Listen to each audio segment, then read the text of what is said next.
Bonjour, bonjour. Alors, on va inviter.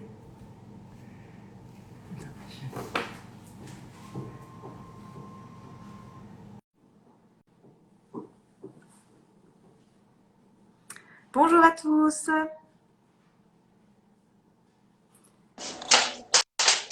Ah, super. Bonjour, Julien. Tu m'entends ou Salut, pas? très bien. Super, très bien. Alors, bonjour à tous. On attend que les gens se connectent. Bienvenue à tous ceux là qui nous ont rejoints pour ce live, le premier de la filière.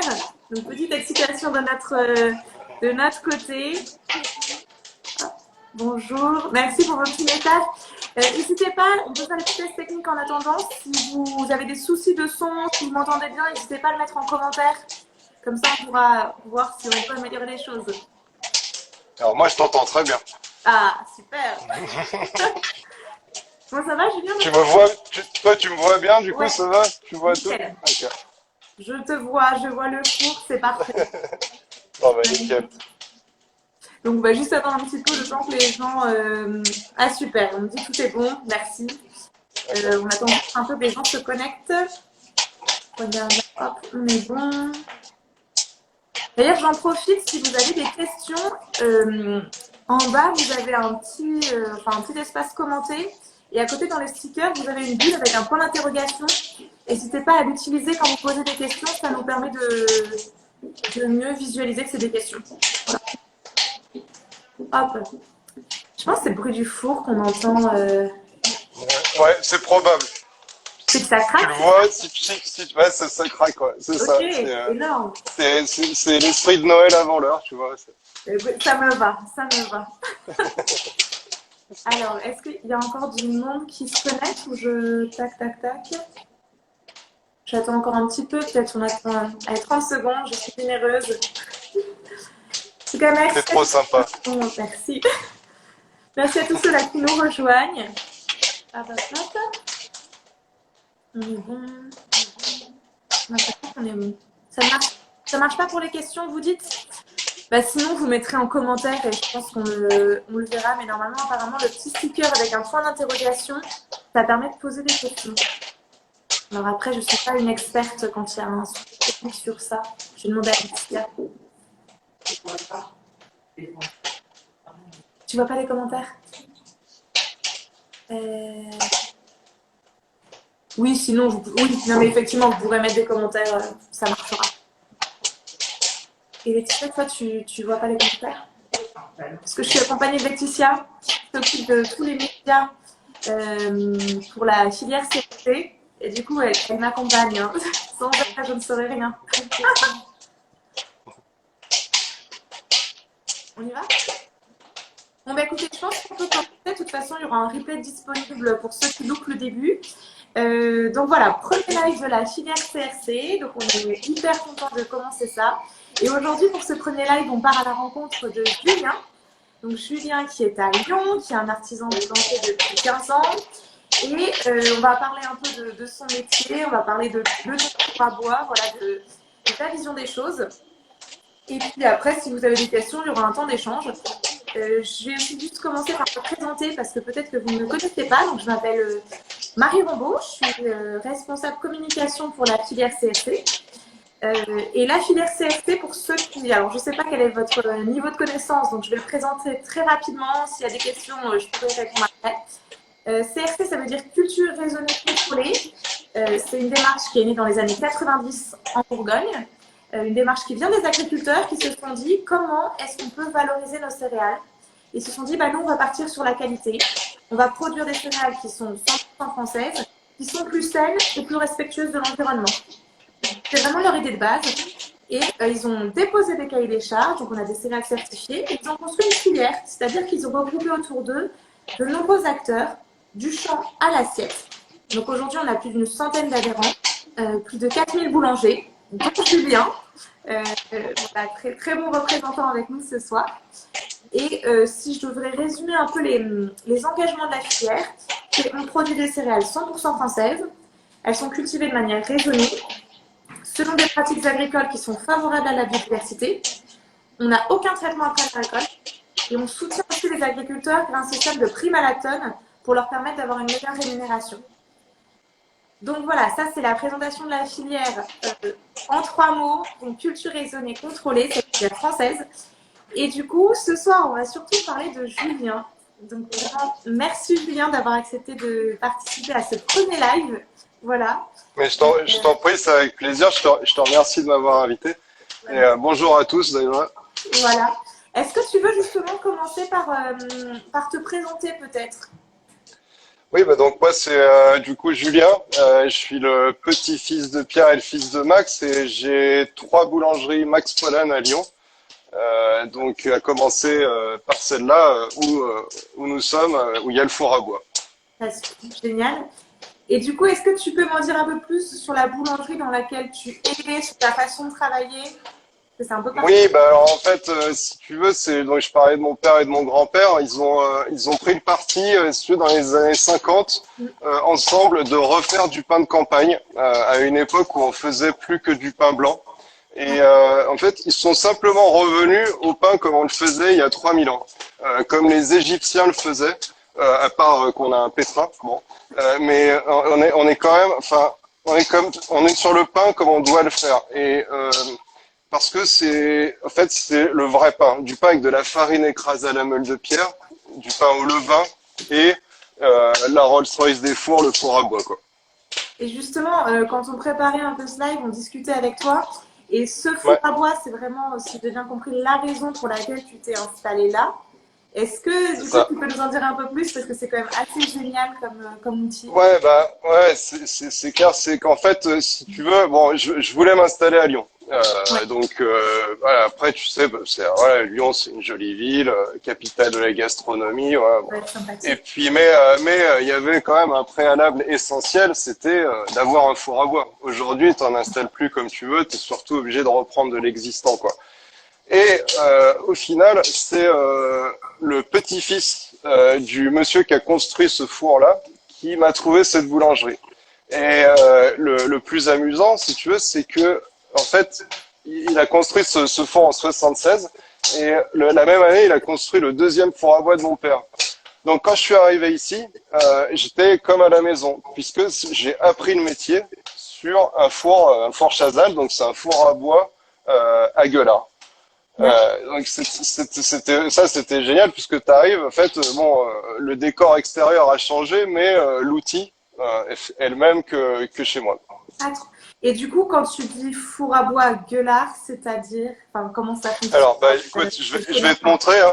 Donc là, tu vois, t'as le foyer Ouais, ici, et en fait, tu as des houras sur les côtés qui permettent d'ouvrir les cheminées, et du coup, par effet d'aspiration, tu as la flamme qui est aspirée donc sur le pavé. Tu vois, donc là, ton gueulard, c'est ça. d'accord. Tu le vois bien là? Moi, je le vois, c'est en quelle matière? Alors ça, c'est de la fonte. Donc dans un four à bois, tout est lourd, hein. Tu vois, on est sur un bébé qui fait 45 tonnes, là.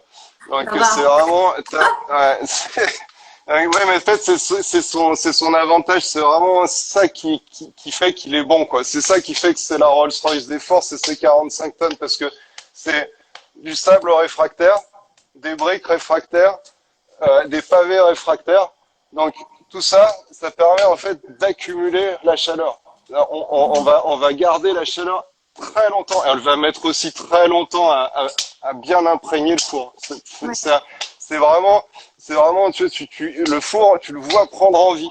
Par exemple, quand tu es obligé de le couper pour faire des travaux dessus ou quoi, il met énormément de temps à reprendre en vie. Parce qu'évidemment, tu imagines bien que pour faire les réparations, il faut que quelqu'un rentre dedans. Donc, il faut le Ouais, laisser refroidir. Donc et tu vois, donc tu me disais le gueulard, bah regarde, tu vois, en fait, on va pouvoir choisir, en fait, on va orienter sa flamme un Hmm. peu partout sur le pavé, tu vois, ça tourne et ça permet de le chauffer partout. Et donc, Et c'est toi, en donc fait, là, qui fait bouger précisément, genre, t'as un peu une. Tu sais que tu dois mettre tant de temps de ce côté-là, ensuite tu bouges, c'est l'expérience qui fait ça? bah en fait, on a certains repères. Alors ça varie assez peu puisqu'on a la chance d'avoir un bois qui est constant, puisqu'on a un fournisseur de bois qui est juste à côté, qui est à 30 kilomètres. Et si tu veux, c'est du châtaignier qui est séché Voilà, enfin, on a un bois qui est formidablement régulier. Donc, alors, après, tu as un aléa, c'est que le four, il est exposé au froid à l'extérieur. Donc, forcément, en hiver, hein, ça va être un peu plus compliqué de le chauffer. Mais au final, quand il a pris sa vie, quand il a pris une régularité. Et après, il est finalement assez facile à chauffer. Tu sais que là, par exemple, en ce moment, on est sur une demi-heure à gauche, une demi-heure à droite, une demi-heure à gauche, une demi-heure à droite. Et après, on va enlever le gueulard, on vide le foyer Mm. et on va mettre cette gamelle d'eau à la place du gueulard ici. Là, évidemment, on va fermer les cheminées. Et si tu veux, ça va permettre, tu auras des braises en dessous qui vont chauffer cette gamelle d'eau. Mm. Donc l'eau va s'évaporer et en fait, ça fait que tu as un four qui est une chaleur vive, qui est plein d'eau, qui est plein Ouais. d'humidité, parce que l'avantage des pierres réfractaires, c'est pas seulement qu'elles accumulent et qu'elles gardent la chaleur, c'est qu'elles prennent aussi l'eau. Et que pendant cette cuisson, tu rentres à peu près 120 kilos de pâte, qui contient de l'eau aussi, et là, ton pain, en fait, il est saisi en croûte, alors tu as toutes les petites bulles de fermentation qui explosent. Donc ça fait le volume de ton pain. Mm. Ça fait l'eau fait contribue à cette couleur aussi, parce que si t'as pas d'eau, ton pain sera vraiment moche. Euh, et en fait, donc tu formes une croûte hyper croustillante grâce à la vivacité de cette chaleur. Et Mm. après, donc c'est là où on retrouve l'avantage de son poids, c'est que tu as une température qui est parfaitement dégressive. On ne sait pas reproduire la linéarité de cette dégressivité avec des fours électriques. Ah ouais. On a essayé, j'en ai acheté où on me disait tu verras, tu pourras faire pareil et tout. J'ai essayé, j'ai mis les mêmes températures, le pain était brûlé. C'est Ah En ouais. fait, ce four, il est juste génial pour ça. C'est que bon, alors il est fait hein, évidemment pour cuire les miches de campagne comme ça. Hein. D'ailleurs, c'est fait Ouais. pour cuire ça. Hein. C'est pas voilà. C'est sûr, on peut cuire de la baguette, mais c'est moins évident quoi. Donc en fait, cet outil, c'est le complément, si tu veux, euh, d'un tout qui permet la bonne conservation du pain. Je disais, mon grand-père et mon père, ils sont revenus finalement à ce que faisaient les anciens. Même il y a 3000 ans, on peut Mm. aller jusque-là, mais on peut revenir il y a moins longtemps. Dans les campagnes, on faisait le pain une fois par semaine et il y avait tout le village qui faisait le pain. Et on amenait il y en avait qui amenaient le blé, l'autre il écrasait la farine, tout le monde venait façonner son pain et on faisait le pain une fois par semaine. Nous, c'est notre démarche. C'est ça, quoi. C'est d'avoir un pain qui va se garder. Donc, t'évites aussi tout ce qui est gaspillage, quoi.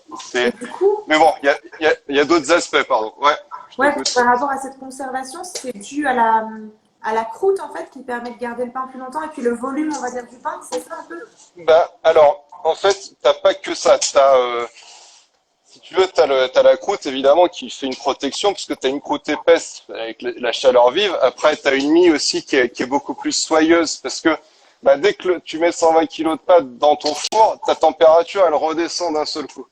Tu vois, Mm. et donc, en fait, et après, elle va bouffer cette chaleur vive, et après, ça va réduire doucement. Et donc là, tu vas avoir une mie vraiment, tu vois, toute douce, quoi, toute Ouais, soyeuse. tendre un peu. Mais t'as pas que ça, t'as le fait, bah, la durée de conservation, elle est aussi induite évidemment, et surtout par ta fermentation, donc par ton levain. Là, le levain, en fait, il est fondamental.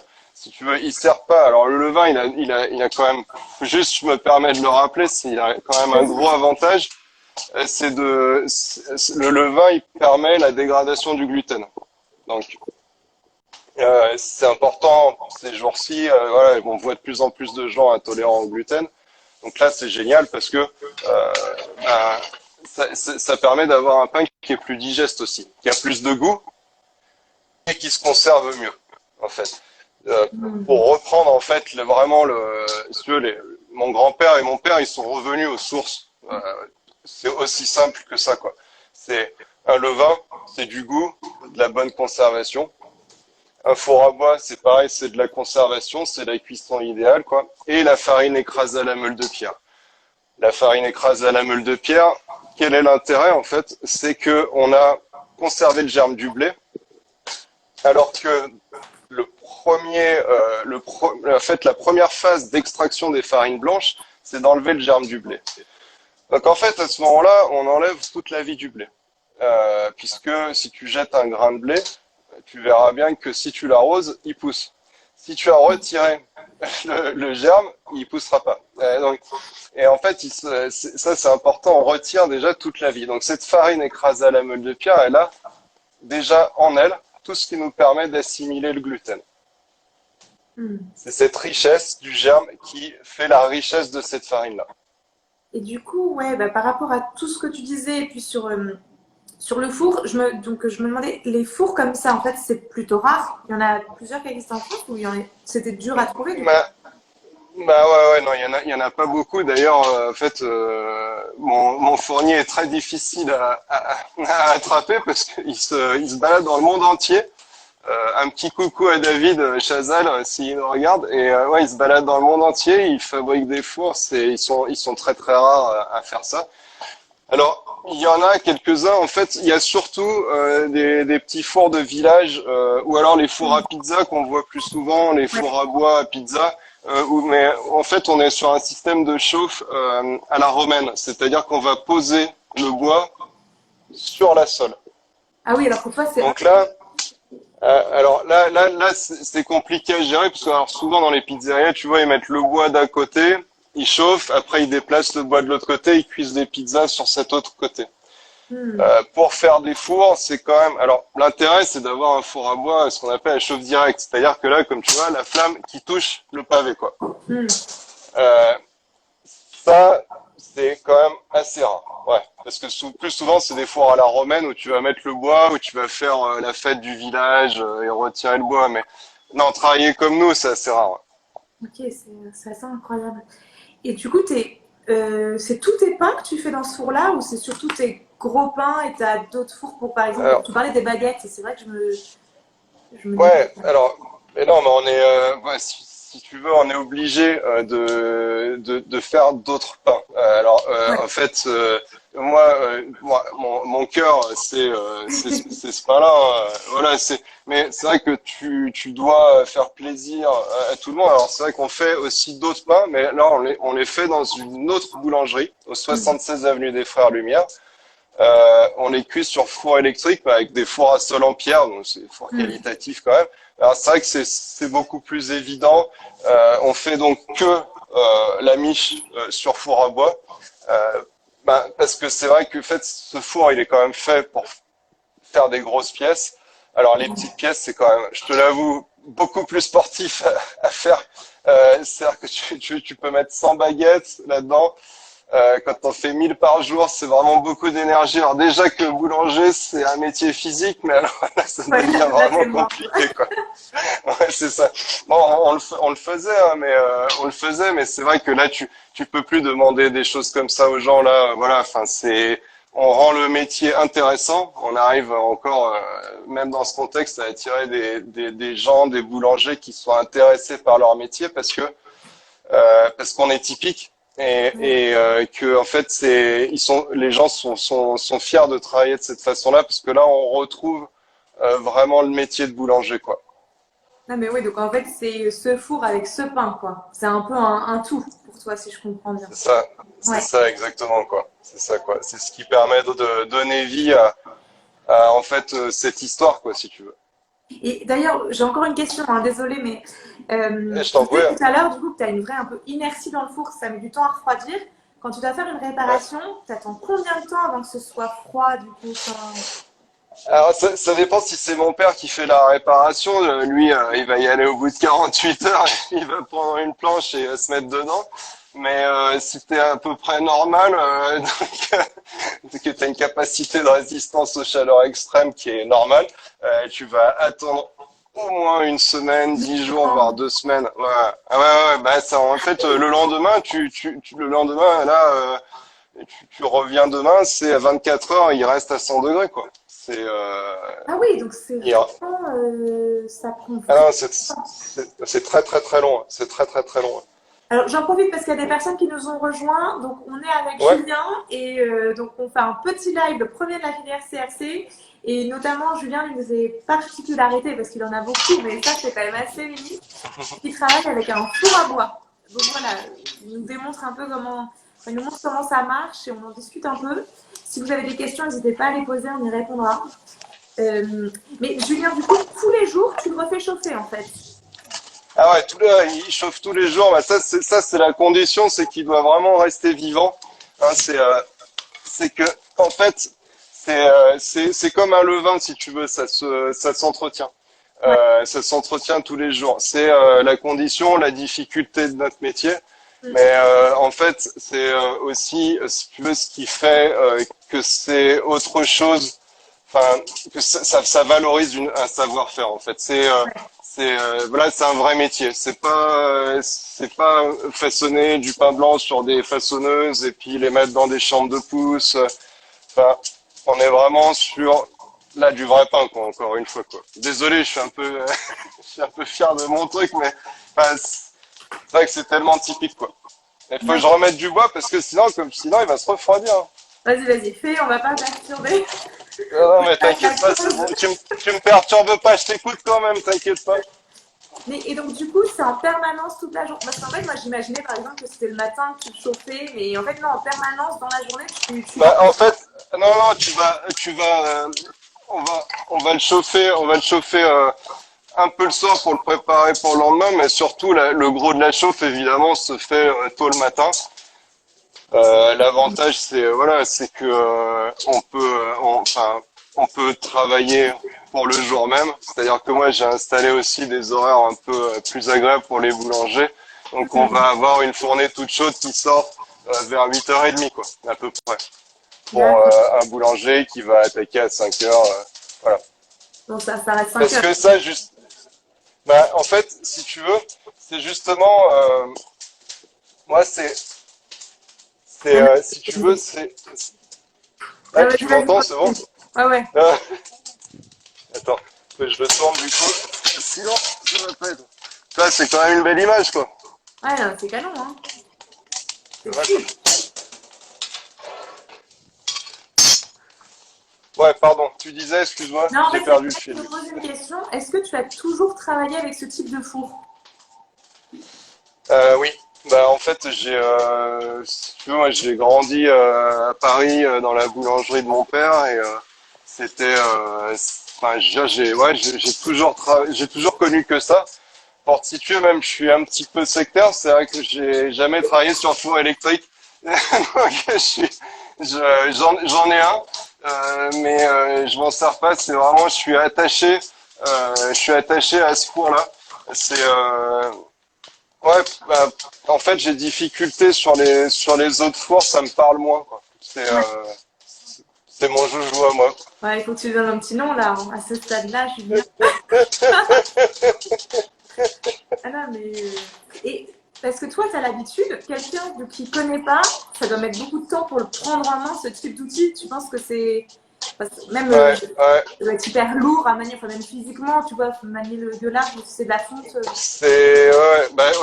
En fait, si tu veux, même c'est fascinant et puis en fait ça implique une grande humilité parce que des fois j'accueille des boulangers qui ont beaucoup de métiers, qui ont 20, 30, j'en ai un en ce moment qui a 40 ans de métier, ouais, euh, et du coup voilà, ils ont cette perception du métier qui est pas comme ici. Parce que le plus gros du métier, ça se passe pas comme chez nous. Et là, tu dois former quelqu'un qui a beaucoup plus de métier que toi. Ouais. Et tu dois, en fait, et c'est vrai que en fait, ça met du temps à appréhender, si tu veux, parce que encore une fois, tu vas dire que je vais devoir lui donner un petit nom, mais c'est que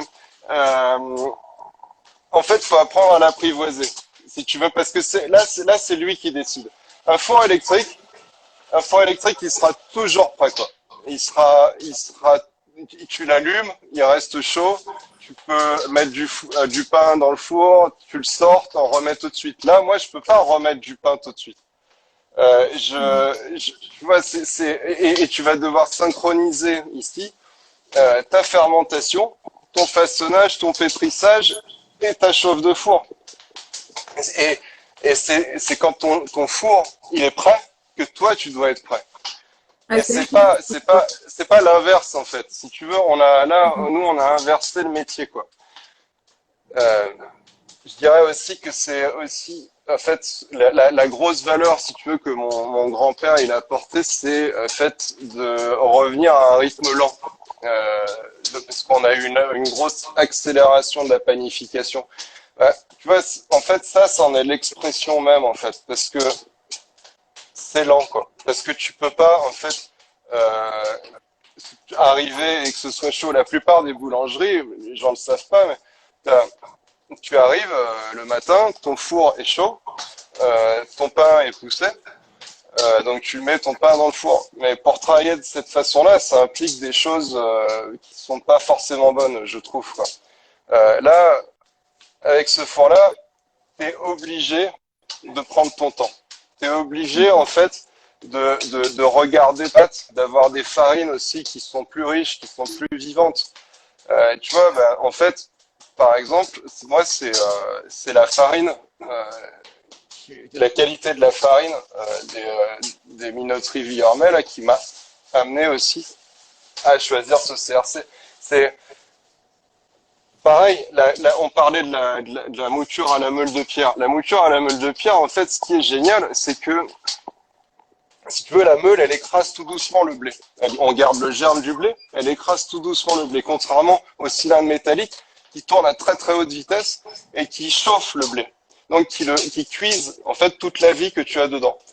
Là, avec la meule, tu vas lentement, oui, mais en fait, tu gardes le germe, tu gardes toutes les vitamines, tu gardes tous les principes enzymatiques qui permettent ensuite de dégrader le gluten. On a le four à bois, on a le pétrissage lent, on a le façonnage à la main. Tout ça, c'est lent. On s'éloigne le plus possible, en fait, de cette intensification, tout ce stress, quoi, et en fait, qu'on retrouve dans notre vie de tous les jours, quoi, en fait. ouais. Mais justement, c'est l'une des questions que je voulais te poser. Là, le four, dans les échanges qu'on avait eus, ça rentre vraiment dans une démarche plus globale, si je comprends bien, de ta boulangerie. Est-ce que tu peux nous en dire un Ouais, peu plus justement sur cette démarche globale que tu essaies d'avoir? bah, ouais, c'est ça. Ouais, c'est, en fait, partant de, tu sais, c'est ce que je disais au début, quoi. Si tu veux, ce qui m'a apporté, c'est enfin, les valeurs de mon grand-père et de mon père. Tu te rends compte que à l'époque, en fait, ça paraît fou aujourd'hui, puisque aujourd'hui c'est la norme, enfin quasiment de faire des produits authentiques, d'avoir Mm. des belles farines recherchées et tout. Mais à leur époque, c'était une démarche santé en fait, parce que mon grand-père, si tu veux, il a travaillé avec un médecin, il a fait des tournées avec un médecin et tout.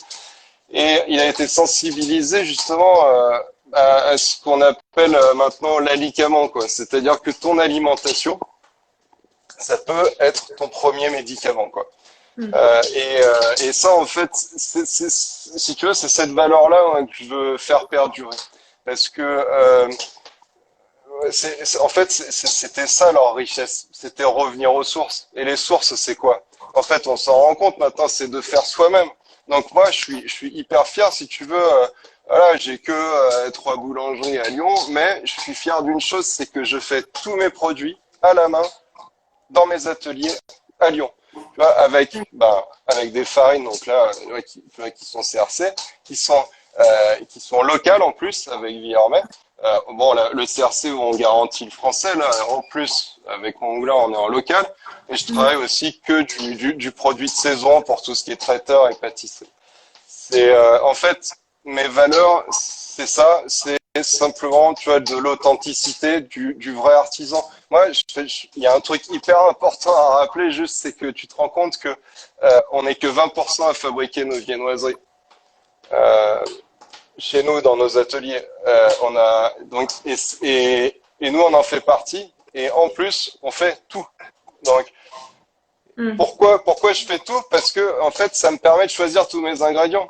Parce que dès que tu vas aller acheter quelque chose, moi j'ai déjà observé ça. Tu peux, si tu achètes des croissants congelés comme on les voit en vente, il n'y a pas que de la farine française, des beurres français, tu vois, il y a des émulsifiants, il y a des conservateurs. C'est le Quand tu choix de fais matière toi-même, première. t'es sûr de ce que tu vends, quoi. Voilà.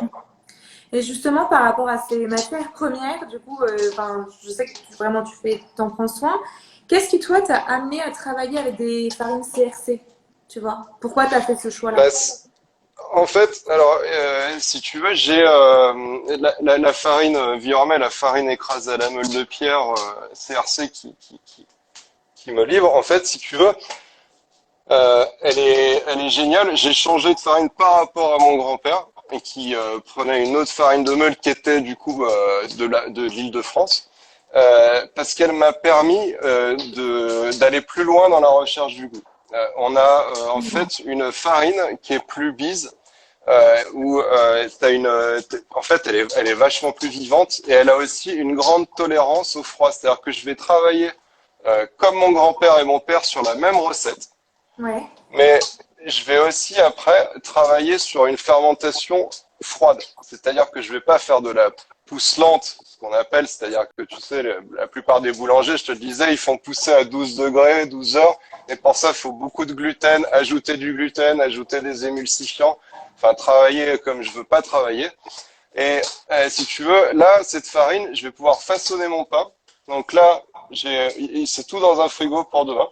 Et magique, c'est-à-dire que tu es sur de la farine 100% blé, t'as pas d'ajout, rien du tout.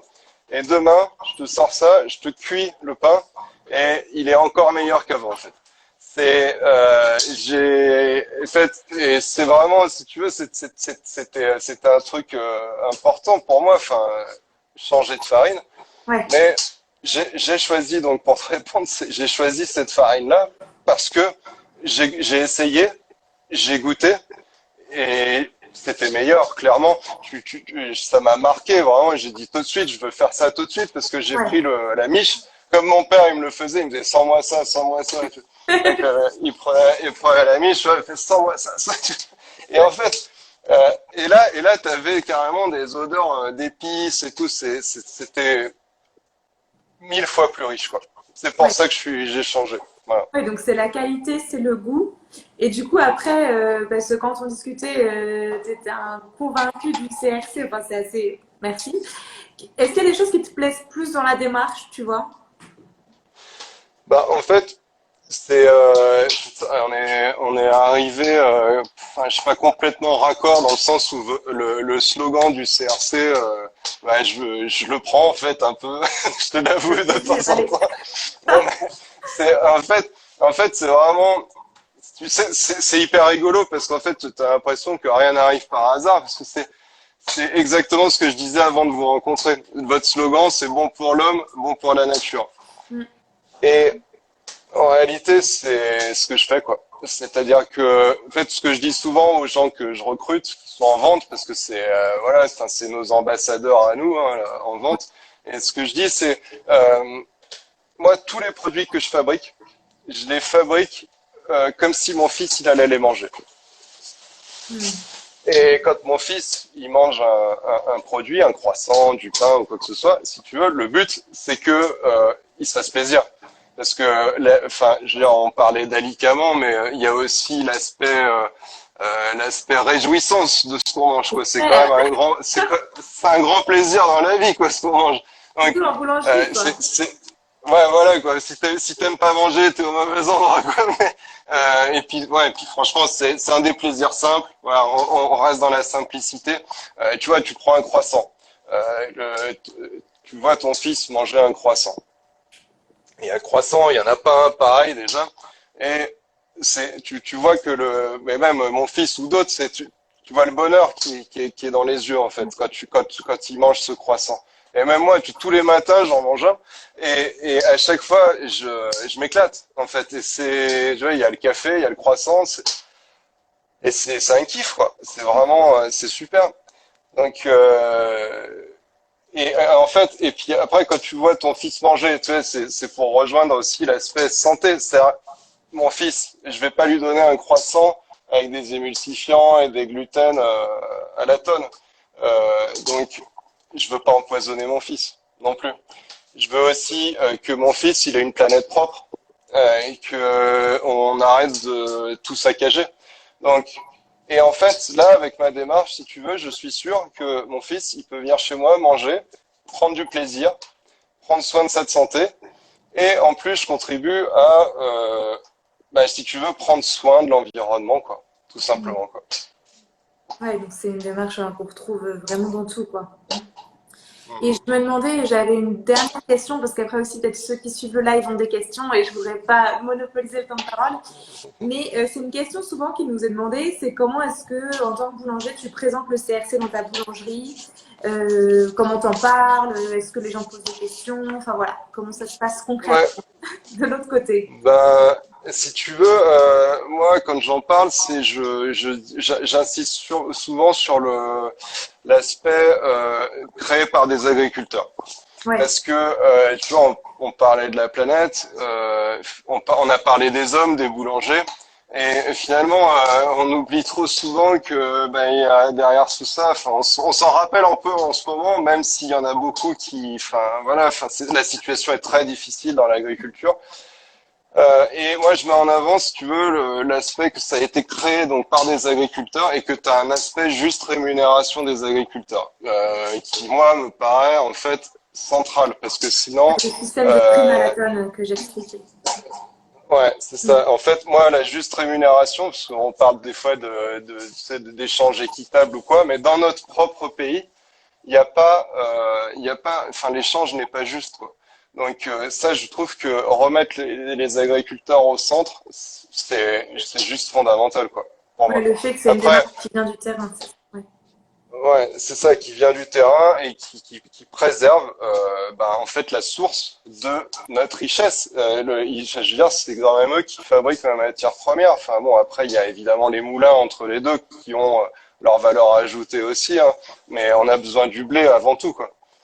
Mm. Après, moi, je parle aussi, je parle pas que de ça, je parle aussi, si tu veux, de l'absence de traitement après récolte, par les méthodes de conservation des blés, où on évite d'emprisonner, si tu veux, le blé avec des pesticides, Les en fait, insectes. parce que moi, ça, je l'ai appris grâce à vous, tu vois, j'ai appris grâce à vous que finalement, euh, la plupart, la quasi-majorité des pesticides qu'on retrouve dans les farines conventionnelles, donc pas CRC, c'est des pesticides de stockage. Donc finalement, quand tu enlèves le traitement après récolte, tu enlèves le plus gros. Je sais même en off que voilà, on travaille sur s'approcher du zéro résidu, ce qui est voilà. Donc, on en est quand même, voilà, on en est pas loin. Euh, c'est un peu pareil, c'est-à-dire que on peut pas aller non plus trop loin. On sait aujourd'hui qu'on peut pas revenir à la charrette, au bœuf qui traîne la charrette. Donc, enfin, on doit aussi utiliser un petit peu les moyens d'aujourd'hui, mais tout en respectant et en préservant la santé et la planète, quoi. Ok. Bah écoute, un grand merci Julien. Ouais, Euh, je t'en prie. c'est hyper intéressant comme échange. Je regarde juste s'il y a des questions des personnes avant de. Alors attends, je regarde si on écrit les. En off, en gros, j'ai des questions qui sont écrites sur le tableau. Est-ce que le CRC c'est bio? Alors, du coup, je pense que c'est moi qui vais répondre. Non, le CRC c'est pas bio. Ça veut dire culture raisonnée contrôlée. Et donc, en fait, on a des cahiers des charges au niveau des céréales. Et quand on parle de raisonner, c'est on va raisonner vraiment de tous les aspects, que ce soit la sélection des exploitations, des parcelles, des traitements, des fertilisants. On essaie d'avoir une approche la plus globale possible pour donner des céréales qui soient plus saines et plus respectueuses de l'environnement et de bonne qualité technologique pour le débouché et donc notamment pour faire le pain de Julien, par exemple. Je ne sais pas si j'ai répondu dans les grandes lignes. D'ailleurs, si vous avez besoin, il y a les cahiers des charges des synthèses qui sont sur notre site internet. Alors, où peut-on acheter de la farine CRC? Alors, là, il y a deux moyens. Si vous voulez acheter de la farine pour vous, chez vous, aujourd'hui, celle qui est peut-être la plus facile à trouver, c'est la farine C'est le patron, qui est à base donc, de blé CRC. Sinon, il y a certains meuniers qui vendent aussi de la farine, mais alors souvent, c'est localement que cette vente est faite. Et donc là, ça dépend vraiment des meuniers. Ah, Julien, alors j'ai pas tout lu, mais il y a beaucoup de compliments qui t'ont été faits sur ta démarche et sur tes produits.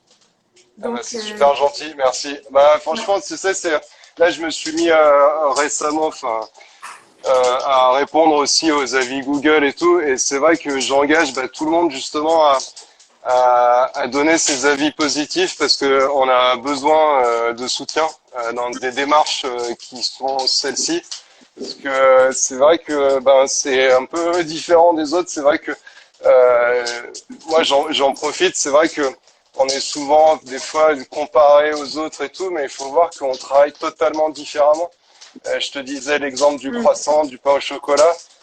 Tu sais, moi je te dis, je reçois des catalogues. Ouais, t'as des croissants, pur beurre, Normandie, machin, congelés, 30 centimes. Nous, le simple fait de le faire, le temps qu'on passe dessus nous coûte 50 à 60 centimes. Donc, Ouais. on a 20 à 30 centimes de matière.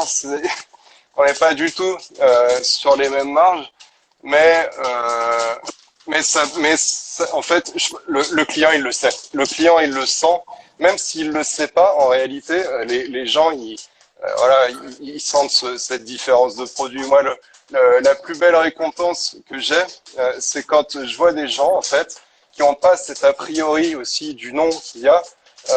Et qui, ouais, j'étais des fois derrière des clients, ils savaient pas qui j'étais. Ils disaient, ouais, pourquoi t'achètes cette baguette-là? Ouais, parce qu'elle est trop bonne. Et en fait, ça c'est génial. Parce que c'est ça, moi, ma récompense. Mais encore une fois, merci, parce qu'on a vraiment besoin de soutien dans cette démarche-là, quoi. Non, mais c'est chouette. En fait, aussi, de ce que je sens des échanges qu'on a eus, c'est aussi de ta part une vraie cohérence, quoi. Et tu veux proposer le meilleur produit et tu essaies de travailler sur tous les aspects, enfin, tout ce sur quoi tout ce sur quoi tu peux travailler. Je pense que c'est comme ça qu'on. En fait, si tu veux, la démarche de fond, c'est que, tu sais, aujourd'hui, la situation, elle est vraiment compliquée, quoi, d'un point de vue global, quoi. Et que je trouve que par notre métier, par ce qu'on fait tous les jours, en fait, on est responsable. Tu sais, on dit souvent, ta carte bleue, c'est ton bulletin de vote. Mm. En fait, quand tu es chef d'entreprise, je trouve que tu as une encore plus grande responsabilité vis-à-vis des gens, vis-à-vis de ton impact environnemental. Et moi, voilà, moi aujourd'hui, le but, c'est pas, enfin, ça a trop longtemps été le but, c'était l'argent. En fait, pour la plupart des gens. En fait, aujourd'hui, je crois qu'il y a quand même un avantage à tout ce bazar, c'est qu'on revient au principe de faire bien, quoi, faire bon et être fier simplement de ce qu'on fait, quoi. Ouais. Regarde, parce qu'attends, il y a. Alors, une question, combien de temps cuit la miche? Bah là, c'est minimum 1 heure de cuisson, 1 heure, 1 heure 10. Ouais. Et d'ailleurs, Ouais, attends, ouais, ouais.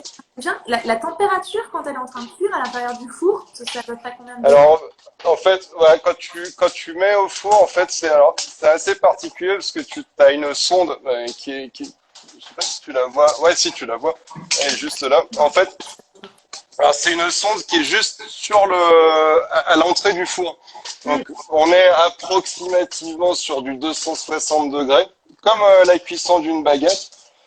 Mais en fait avec une vivacité qui est totalement différente si tu veux. Ouais. Alors en fait, te parler de température, ce serait pas vraiment parlant puisque en fait bon, quand j'ai pris au thermomètre laser la température et que j'ai été au four électrique pour voir pour le régler à la même température, elle était 260-270.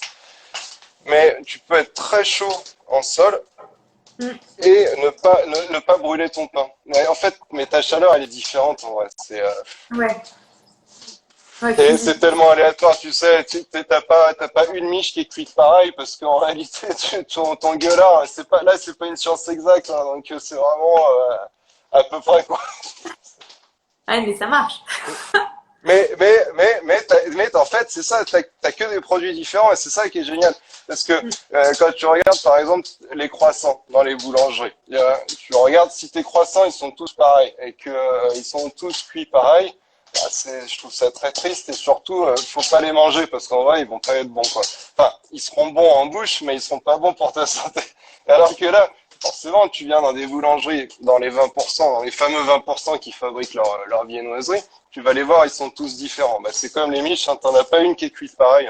Voilà. Hmm. Et d'ailleurs, il y a une question, quelqu'un me demande combien de temps est-ce que la miche se conserve? Ouais, c'est au minimum, enfin, on est sur 6 jours. Après, mon père, il la garde plus longtemps parce que après, tu peux la trancher. Enfin, l'intérêt, si tu veux, si tu veux la garder longtemps, c'est de pas la couper déjà. Un vrai amateur de pain ne prendra pas son pain coupé. Donc, tu le coupes au couteau et même au bout de 6 jours, tu fais comme mon père. Donc, tu te coupes une belle tranche et tu la mets au grille-pain. Et là, tu vas avoir, si tu veux, tu vas retrouver moelleux à l'intérieur, le croustillant à l'extérieur, et ton pain, il est comme neuf, en fait. Donc, c'est vraiment, ça, pour ça, c'est génial. Tu vois, moi, par exemple, j'ai arrêté de manger du pain blanc parce que j'ai pris trop de fois pendant le confinement et Ça pendant se les voit pas, vacances. ça se voit Je pas du mange, tout. je mange plus que ce pain parce que justement, tu vois, en fait, c'est un pain de régime, quoi. Donc, et du coup, tu vois, j'en prends qu'une fois par semaine parce qu'en plus, quand je prenais que des baguettes, on me crachait dessus à la maison parce que j'avais jamais de pain, parce que j'oubliais toujours le pain. Au moins là, je le prends une fois la semaine et je suis tranquille. C'est bon, c'est fait. C'est fait, quoi. Alors, attends, je regarde, j'ai encore une question. Ah, ça c'est pour moi. Comment savoir si mon boulanger utilise des farines CRC? Alors, en général, les boulangers le mettent en avant. Donc, par exemple, Julien, lui, il y a le logo dans sa boutique où il y a les flyers. Parfois, ils l'écrivent. Mais n'hésitez pas aussi à leur demander parce que certains le font mais n'en parlent pas. Et je pense que parfois, ils disent bah non, je veux juste bien faire mon travail, donc j'utilise des farines CRC. Mais c'est important de le mettre en avant, et notamment bah, pour ceux qui font bien les choses et puis pour que le consommateur soit au courant. Donc, soit c'est indiqué en boutique et vous voyez le logo. Le logo, il est sur mon profil Instagram, c'est ça le logo CRC. Soit sinon, demandez à votre boulanger. Et s'il n'en fait pas, dites-lui d'en faire. Voilà. Hein. Regarde s'il y a d'autres questions. Non, c'est bon pour les questions. Tac, tac, tac. On n'a pas de dernière qui sont venues. Je demande à Laetitia. Vas-y, vas-y. Non, il y a plein de félicitations de personnes. Bah, c'est sympa. Voilà. Donc, bravo, Julien. Un grand bravo. Là, ça fait de toute façon 3 quarts d'heure qu'on est ensemble. Alors, je ne vais pas non plus abuser de votre temps. Ah ouais, déjà, quoi. Mais oui, le temps passe vite en si bonne Ouais. Non, mais un grand merci, Julien, pour ce premier live de la filière. Merci pour ton expérience et puis pour cet échange. S'il y en a qui n'ont pas pu accéder à tout, qui sont arrivés en cours de route ou qui n'ont pas pu voir voilà, une partie, de toute façon, le replay sera disponible prochainement. Alors, je ne vais pas m'avancer sur un temps. Il sera disponible sur notre chaîne. Je remercie aussi tous ceux qui nous ont suivis. Enfin, et merci pour vos commentaires. Merci pour les Ouais, commentaires, merci. les produits Merci Julien. merci Ouais. de m'avoir supporté, quoi. Mais non, je sais bien. Mais voilà, vraiment, on était hyper contents de ce premier moment avec vous. Et puis, on se dit que c'est le premier d'une longue série. N'hésitez pas à nous dire en commentaire si ça vous a plu, si vous voulez qu'on change des choses. Voilà, parce que c'est toujours bon de pouvoir s'améliorer. Et ben écoute, Écoute, déjà, je veux juste, excuse-moi, je voudrais vraiment vous remercier vas-y. déjà. Franchement, non, c'est touchant, voilà, d'avoir amorcé le truc des lives pour la filière CRC. Très honnêtement, voilà, je l'ai fait parce que j'y crois. Et en fait, moi, je trouve que c'est vraiment une bonne idée ce label. Je trouve que c'est allé dans le bon sens et je suis content d'être avec vous, quoi. Voilà. Ah bah ouais, bah, j'en suis pas responsable, moi je fais juste la com, mais, mais je transmettrai à tout le monde. Merci encore C'est Julien. cool. Et puis bonne soirée Merci à à toi. tous, à la prochaine. On se retient au Ouais. courant. Bonne soirée. À plus. Yes. Du coup, je vais le faire Ciao. en live. C'est ça. C'est bon? Oui, oui. Allez, au revoir.